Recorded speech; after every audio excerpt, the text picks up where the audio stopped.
Magandang araw mga kaibigan. Bigyan natin ng reaction opinion itong post ng Peanut Gallery Media Network. Just in, Senator Rodante Marcoleta declined to enter a plea in the case over his alleged acceptance of a 75 million campaign donation before the Sandigan Bayan 1st Division.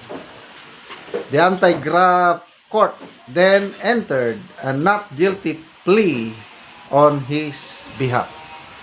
Kanina may nakita kong post, I don't know sino nag-post. Nandun si Senator Marcoleta sa Sandigan Bayan kasama ang isa pang akusado. Kalimutan ko yung pangalan. Para sa kanyang arraignment. Ang arraignment po is bago, yun ang unang proseso na mangyari. Pag ang isang akusado either nag-post na ng piyansa or hindi nakapagpiyansa, unang harap sa korte, arraignment is babasahin, ipapaliwanag ng korte ano yung akusasyon laban sa akusado. Ipaliwanag yan, detalyado ng korte. So after that, ang akusado mag-enter na ng plea. Excuse me. Either guilty or not guilty. Nakapanood kasi ako ng actual trial yung kaibigan ko na sinamahan ko sa kanyang legal battle. Pagdating, instead na ipaliwanag pa ng korte, sabi ng abogado ko, Your Honor, my client is amenable not to explain or read anymore the charges. He's aware of it. No need to, para lang mapabilis. Is that so? Sabi ng judge sa akusado. Yes, Your Honor. Okay. So wala na yung presentation of charges. And then what's your plea? Sabi ng abogado ng kaibigan ko, my client, the respondent or accused, wants to enter a not guilty plea. Okay. So not guilty, yan na. Susunod na ang trial. Nakapanood din ako ng akusado, ang specific case is yung paggamit ng pinagbabawal na gamot. So, pagkatapos i-explain yung mga charges, sabi ng akusado, nag-plead siya ng guilty. Inamin niya kaagad yung akusasyon, guilty. So kung inamin na guilty, ayan na, hindi na magpapatuloy ang trial. Tapos na eh. Ang judge na lang,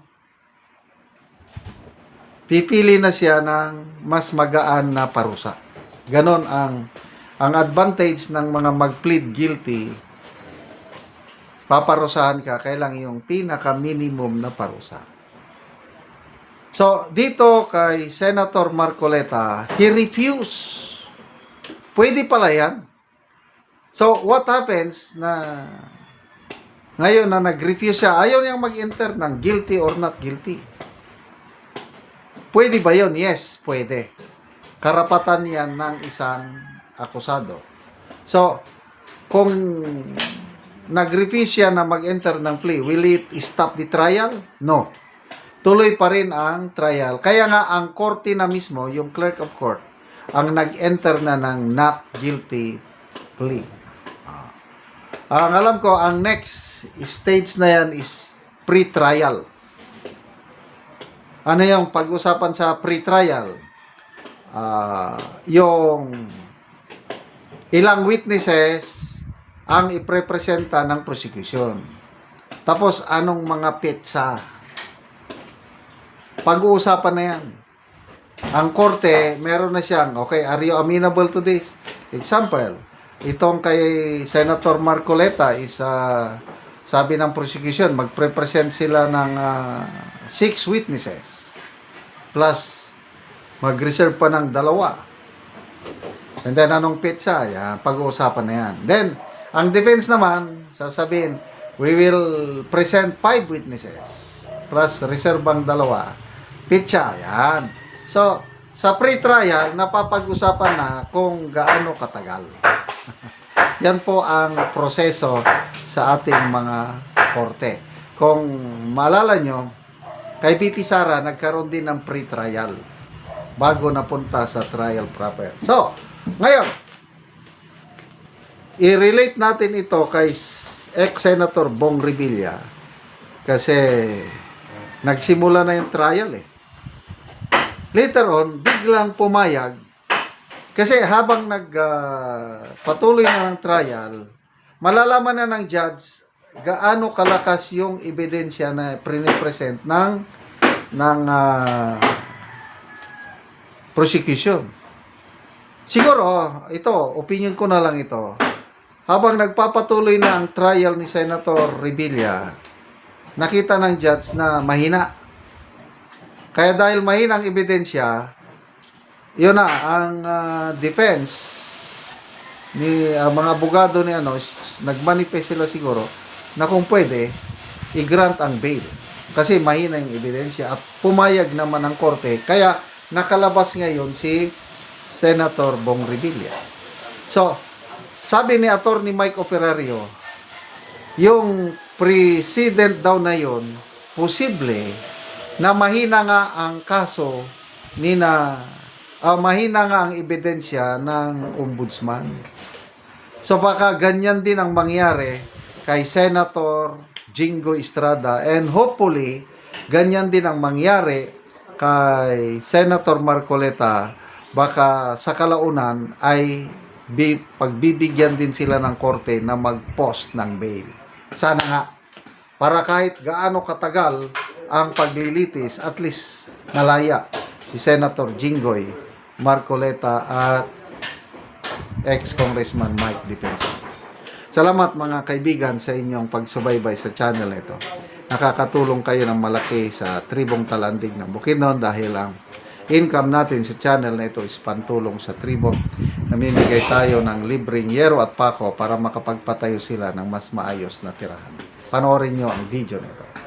Yan ako sa balay, sa natabangan na mo gyero. So muna niya ang itsura sa kadag ko sa buslot sa iyang balay. So mga buslot na gyud. So karon magatop na gyud ni sila. Tungod sa kadugay na sa ilang atop, inaani na gyud ang itsura.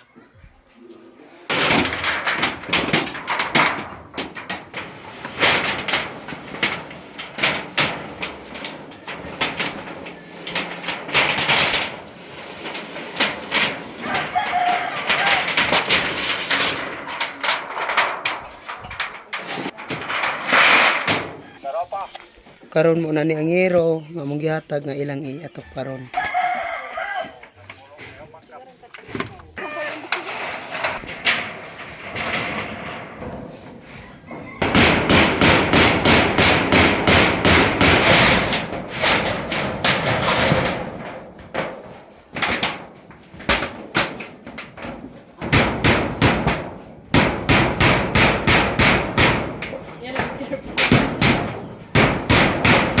O karon naman nagit sa pag-atop ang ginatabang nga yero sa makita ko to nga nindot na gyud. Atop na gyud sila.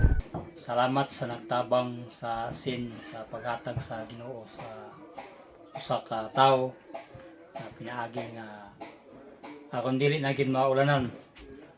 Kami nga dili nagpuyo sa balay nga mailisan na ang kadugwayon sa among atop sa among balay nga sin hinaot nga mapadayon kini. Naapay mga tao nga matabangan pag yun. So, Mi sa sunod. so pila na to katuig ang imong atop Bali na puro na to katuig ang akong atop sa akong balay niya. bago pa napulihan. Ay pag yun nailisan kay tungod sa kawadon. Dili ta kapaka-afford sa pagpalit sa sin. Oo, so salamat Salamat kaayo. sa nagtabang ug sa Ginoo nga hatag og instrumento nga matabangan ang sama sa mga tao. Mm.